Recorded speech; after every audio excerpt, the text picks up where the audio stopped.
Hey level 1, this is step 4 of our Minecraft structure.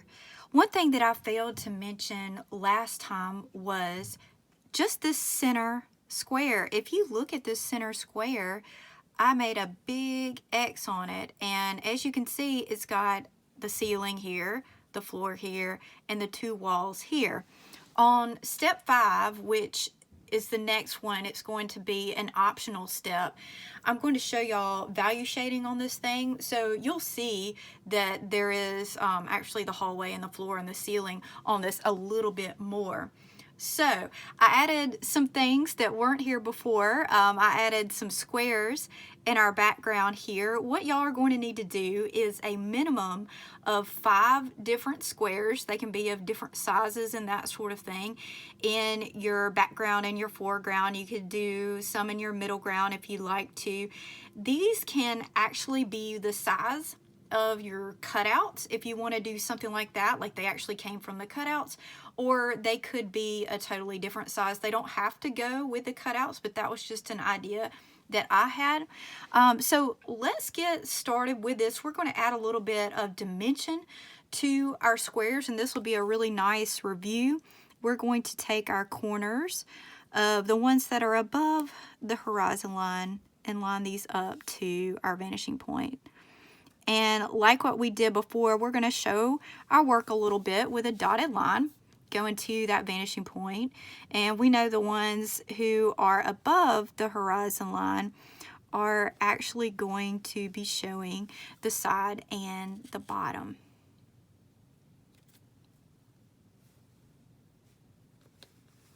At this point, you need to figure out the depth of your boxes. And make sure before you get started to sharpen your pencil. Each step that you take, that's what I would recommend you do. The quality of your drawing will look a whole lot better once you have a sharpened pencil. Hold that ruler flush with the edge of your paper right there.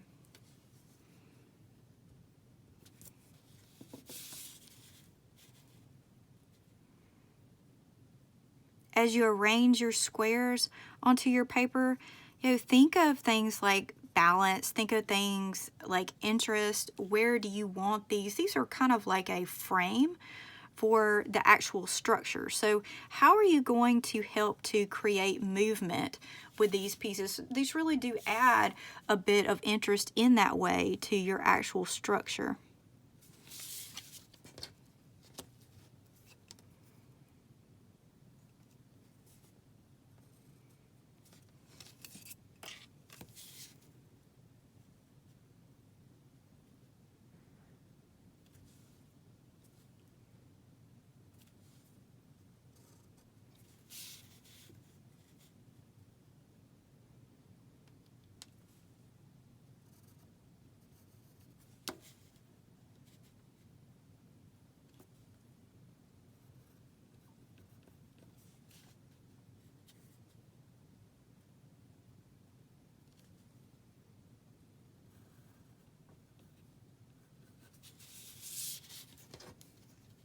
One thing to double check when you're adding your sides and your bottoms, just make sure that your lines that you're adding, the sides of them are exactly parallel to the front line and to that bottom line right there.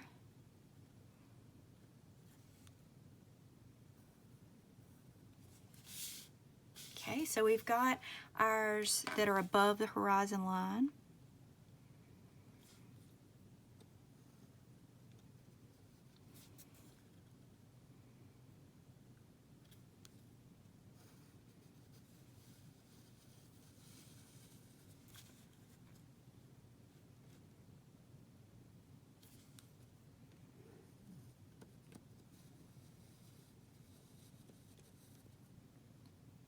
And the ones below, you're going to see the side and the top, unless it is exactly centered with your vanishing point. And we do actually have one coming up that is centered with our vanishing point.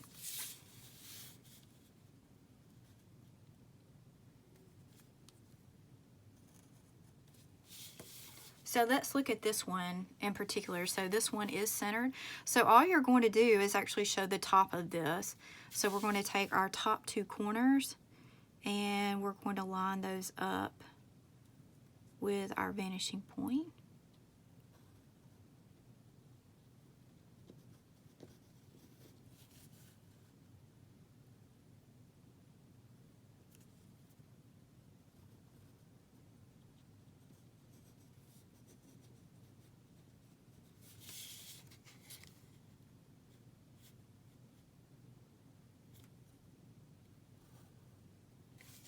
And that's how this one is going to look.